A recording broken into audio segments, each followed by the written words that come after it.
श्री नारद जी ने सनकादिकों से प्रार्थना की,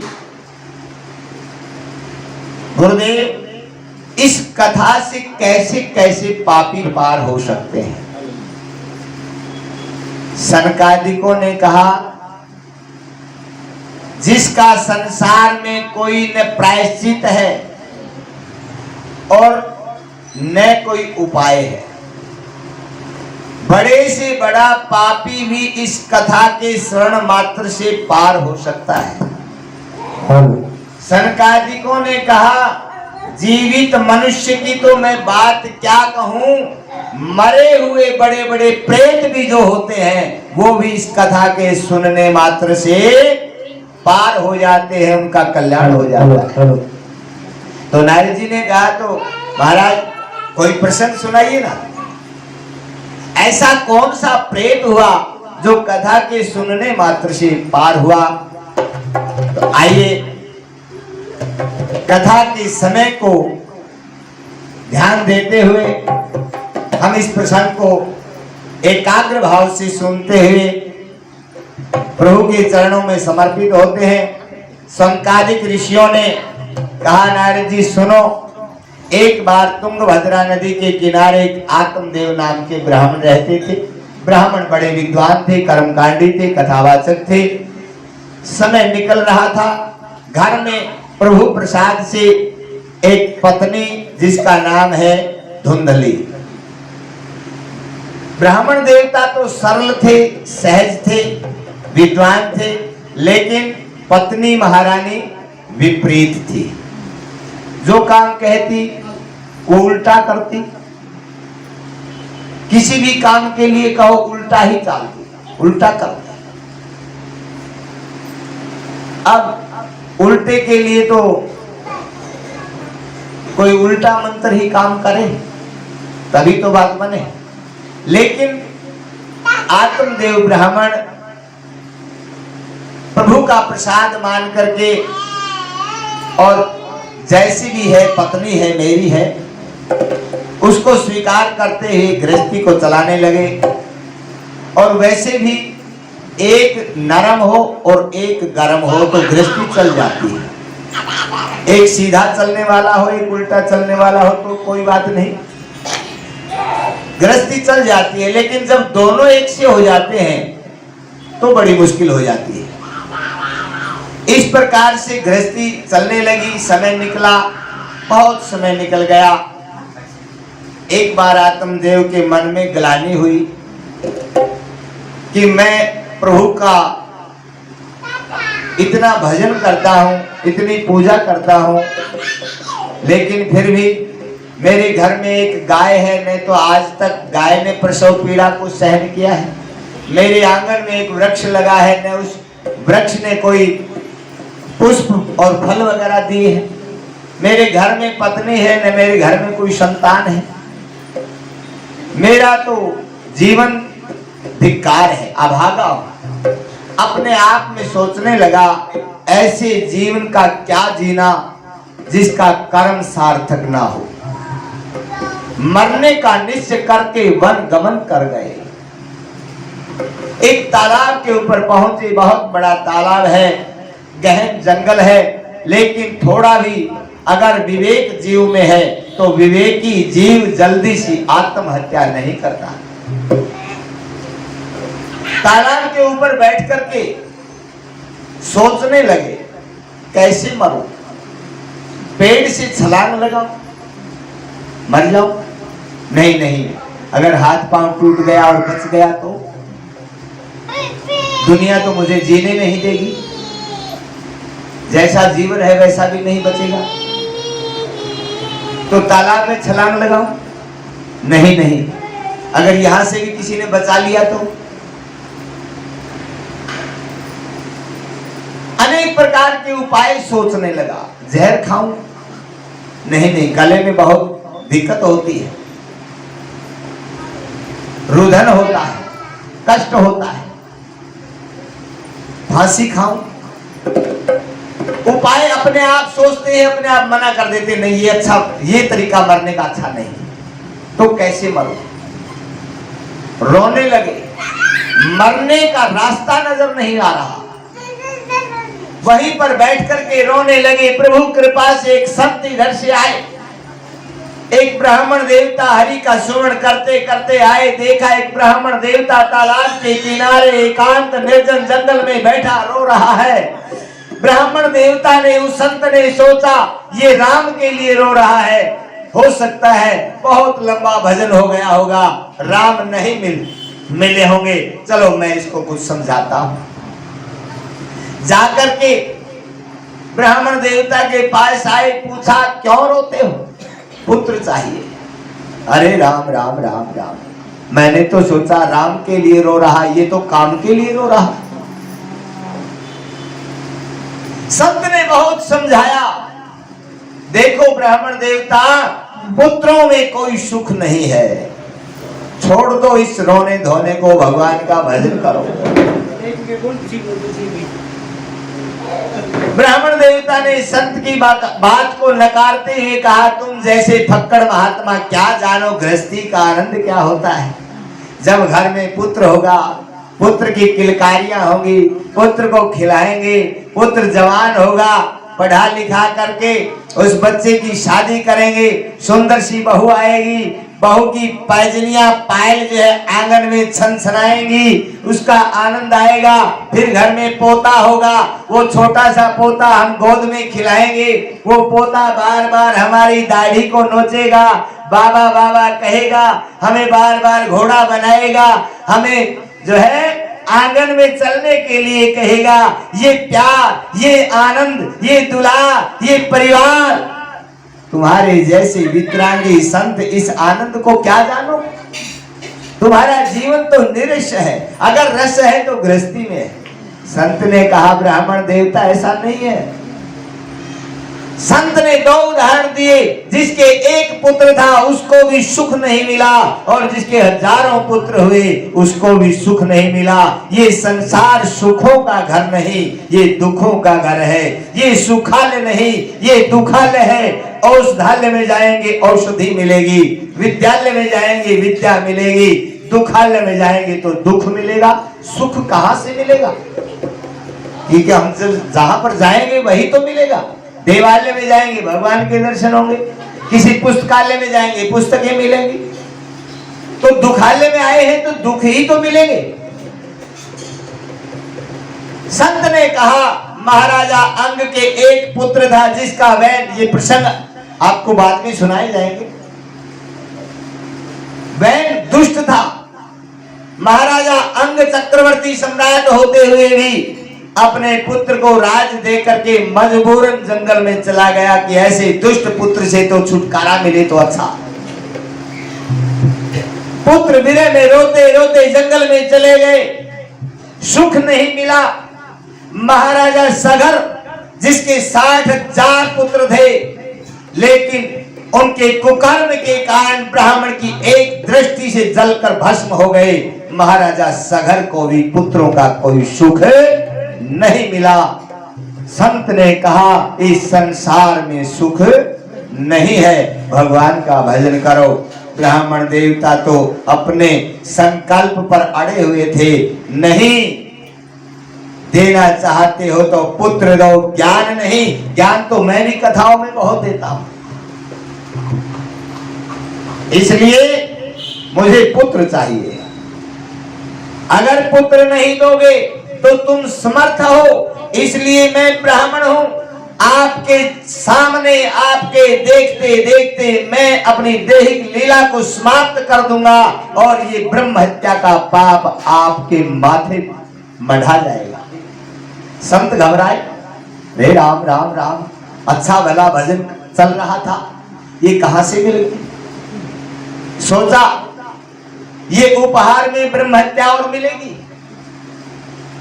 ब्रह्म हत्या के दोष से बचने के लिए संत ने अपनी झोली में हाथ डाला, एक फल निकाला, अपने मंत्रों से अभिमंत्रित किया और ब्राह्मण देवता को दे दिया। जाओ, श्रद्धा भाव से तुम्हारी पत्नी इसको ग्रहण करे, संयम नियम से रहे, प्रभु की कृपा से एक सुपात्र तुम्हें प्राप्त होगा। ब्राह्मण देवता बड़े प्रफुल्लित हुए, फल को लिया, संत को प्रणाम किया, दौड़े घर की तरफ। अब घर में तो पत्नी महारानी धुंधली बड़ी बड़ी आंखें निकाले द्वार पर इधर उधर देख रही है, कहाँ गए, बिना बताए चले जाते हैं, ऊँट की तरह मुंह उठा करके, उन्हें पता ही नहीं कहाँ जाना है, क्या करना है। और जैसे ही मुस्कुराते हुए आनंदित आत्मदेव आते हुए दिखाई दिए, चिल्लाने लगी, तुम्हें इतना भी पता नहीं कि कहीं जाना है तो बता करके जाए, ऊँट की तरह मुंह उठाते हो चले जाते हो, तुम्हें पता है कितने देर से इंतजार कर रही हूँ, कहाँ मर गए थे। आत्मदेव ब्राह्मण मुस्कुराए, कोई नई बात तो थी नहीं, ये बातें सुनते सुनते कान थक चुके थे। मुस्कुराते हुए अपनी पत्नी को फल देते हुए कहा, देवी ये एक संत का प्रसाद है, एक ब्राह्मण का प्रसाद है, इसे ग्रहण करो, श्रद्धा से विश्वास से इसको ग्रहण करोगे तो एक ब्राह्मण ने आशीर्वाद दिया है, हमारे घर में भी एक पुत्र पैदा होगा। धुंधली ने प्रसाद की तरफ देखा, मायूसता से निरस्ता से प्रसाद लेते हुए कहा, ठीक है जाओ मैं खा लूंगी, आप तुम्हारे सामने खाना जरूरी है क्या? अरे ब्राह्मण का प्रसाद है, बाद में खाऊंगी नहा धो करके, अभी तो मैं नहा ही नहीं हूं, स्नान ही नहीं किया। आत्मदेव ब्राह्मण तो सहज थे, सरल थे, अपनी यज्ञशाला में गए, यज्ञ प्रारंभ किया, प्रभु का धन्यवाद देने लगे। प्रभु करने वाले कराने वाले तो आप हैं, माध्यम किसी को बनाते हैं, इसलिए आप ही एक संत रूप में आए और हमें प्रसाद दे करके गए। अब इस प्रसाद से हमारे घर में एक पुत्र अवश्य पैदा होगा, ये विश्वास है, अटल विश्वास है। अब ब्राह्मण देवता तो यज्ञ करने लगे, समय निकलने लगा, 1-2 दिन निकला, 2 दिन के बाद ब्राह्मण देवता के पास तो एक निमंत्रण आ गया हरिद्वार का कि ब्राह्मण देवता 1 वर्ष का अनुष्ठान है,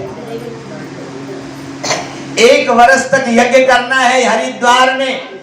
ब्राह्मण देवता प्रफुल्लित हुए, मेरा जीवन धन्य हो जाएगा, वो गंगा का किनारा, वो तीर्थ, वो परम पवित्र तीर्थ में भगवान के वैदिक मंत्रों के द्वारा स्वाहा स्वाहा स्वाहा यज्ञ होगा, कितने जीवों का कल्याण होगा और मेरा जीवन भी धन्य होगा।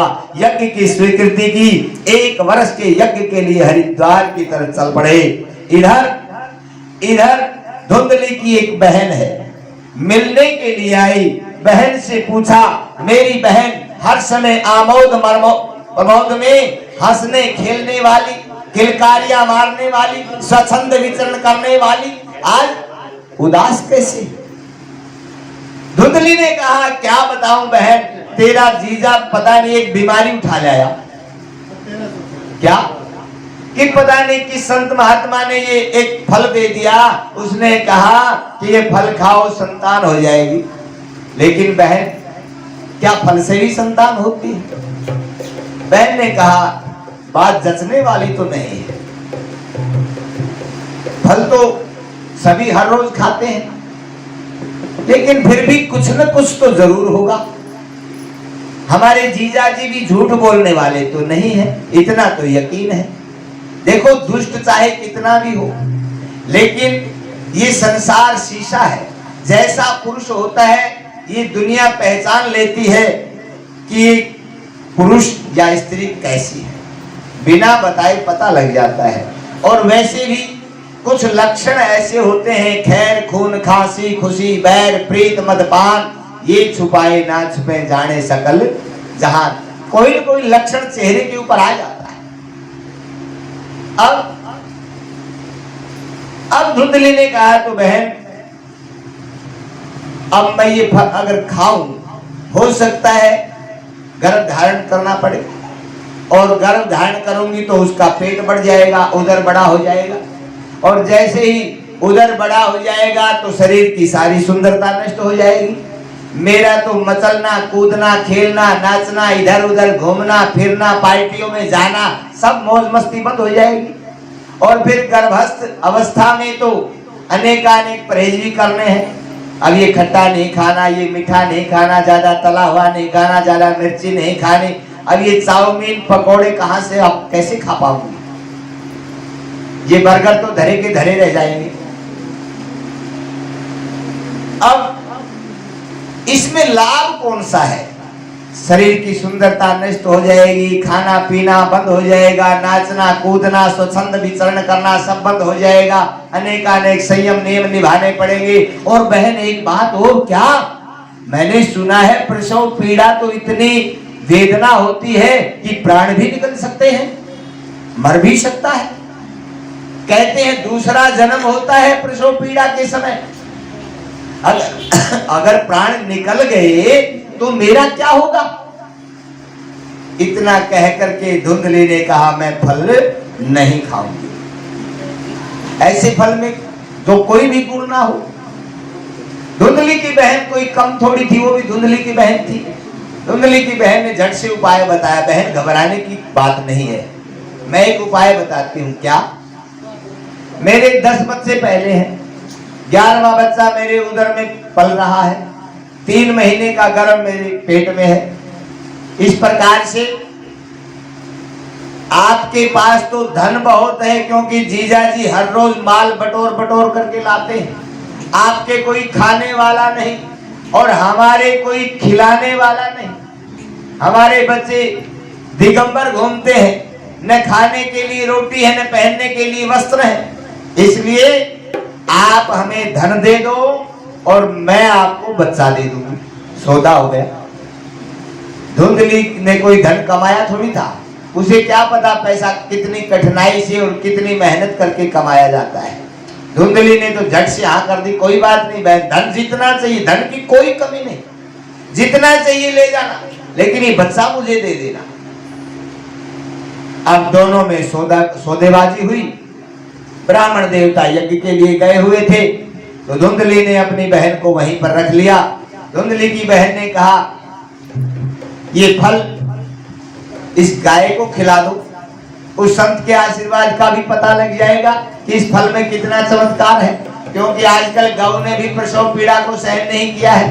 अगर इसमें कोई चमत्कार होगा तो गाय भी बछड़ा देगी।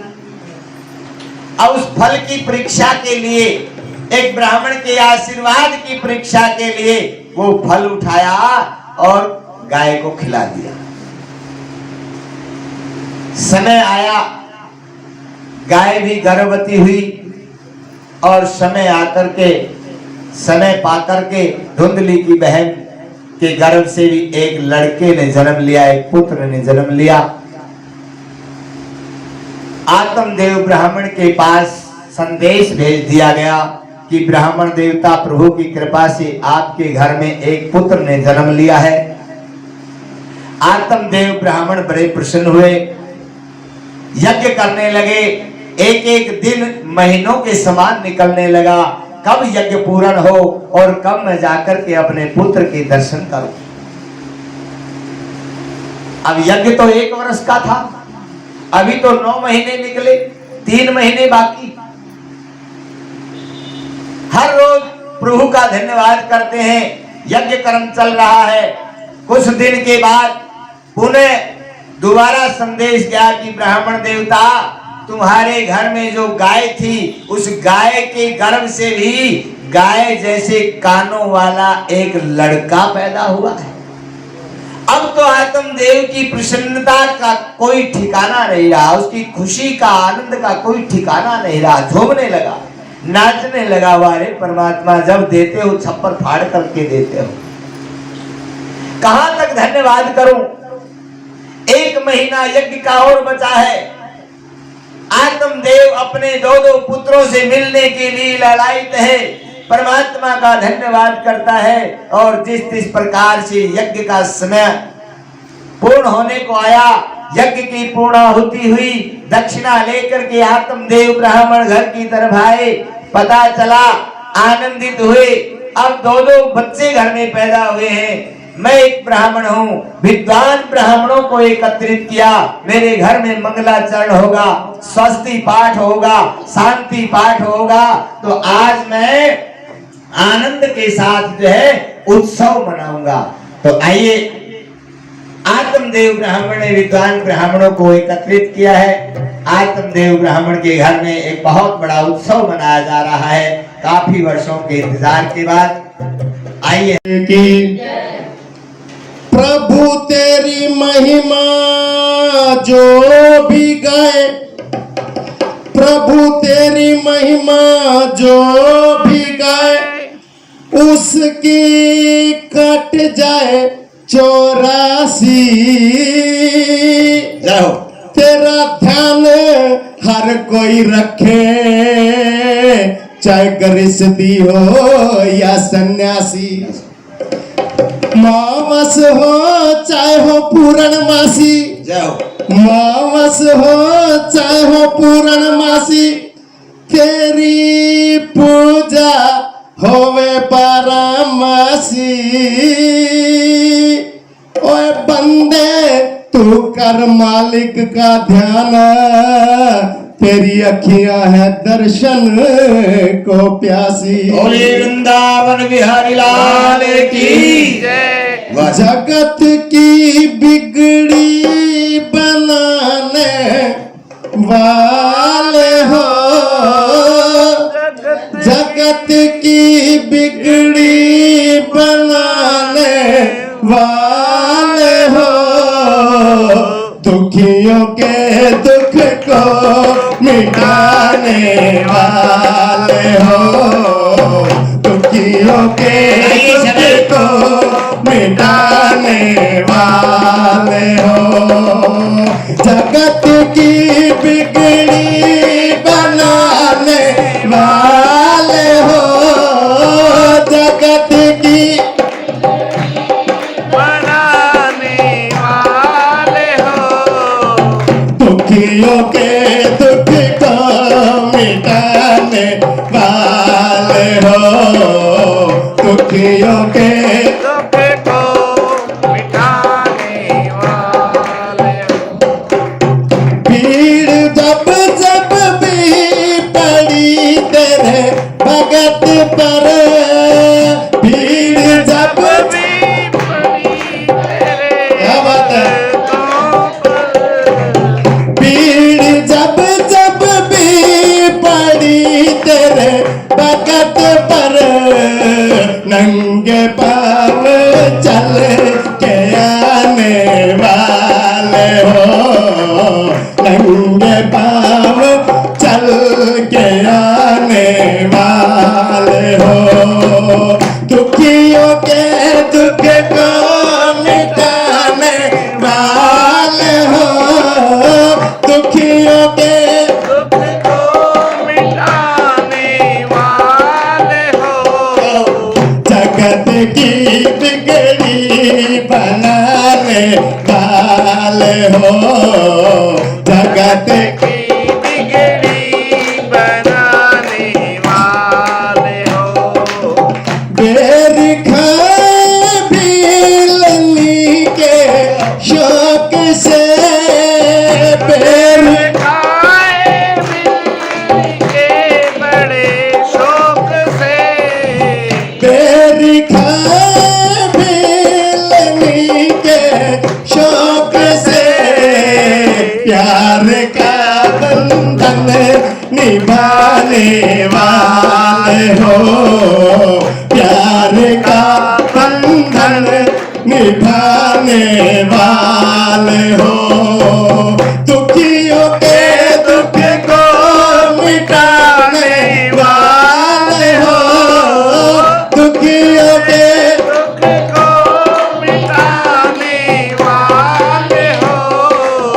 जगत की बिगड़ी बनाने वाले हो, जगत की बिगड़ी बनाने वाले हो, बेसहारों का सहारा नाथ तुम, सहारों का सहारा नाथ तुम, बेसहारों का सहारा नाथ तुम, पार किश्ती को लगाने वाले हो, पार किश्ती को लगाने वाले हो, दुखियों के दुख को मिटाने वाले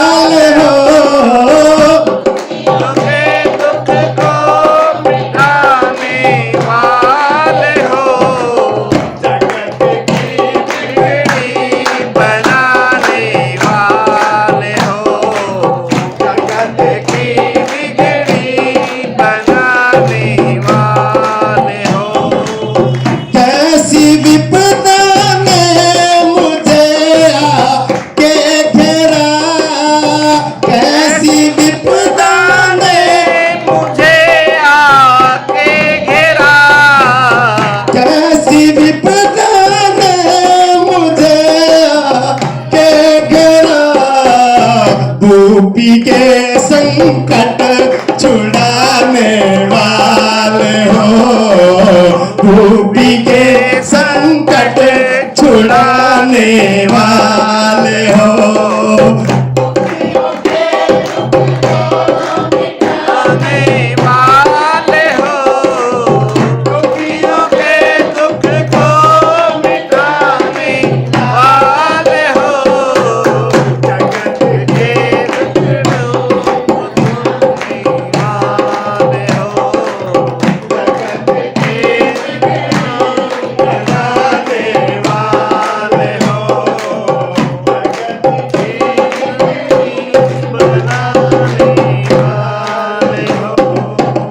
बोली वृंदावन बिहारी लाल की जय हो।